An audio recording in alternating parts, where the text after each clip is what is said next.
بهيكلة هذا النظام الفاسد. شيل المحافظ يا عم، شيل المحافظ ده. إقالة المحافظ من المكان. القانون ما بيديش الناس حقوقها يا جماعة، القانون ما بيديش الناس حقوقها. الدليل على ذلك هذه القنابل المثيرة للدموع.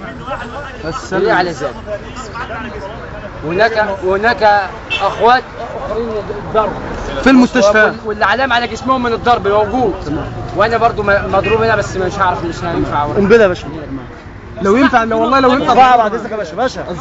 باشا انت في حاجه وريني، في علامه في ظهرك، في علامه في ظهرك، وريني. ما فيش حاجه اسمها، مفيش حاجه اسمها مفيش.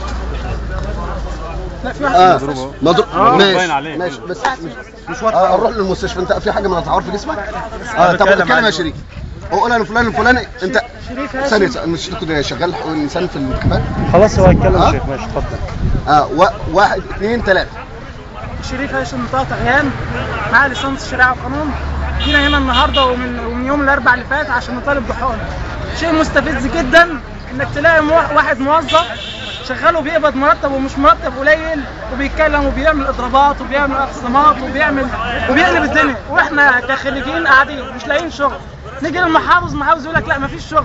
تيجي تشتغل احنا عندنا بطاله، ما عندناش بطاله. ازاي ما عندناش بطاله واحنا عندنا المصانع كلها فاضيه واحنا مش عايزين نشتغل في المصانع بس؟ جم الامن النهارده ضربنا قنابل الغاز المسيل للدموع واتهجموا علينا قدام مبنى المحافظ.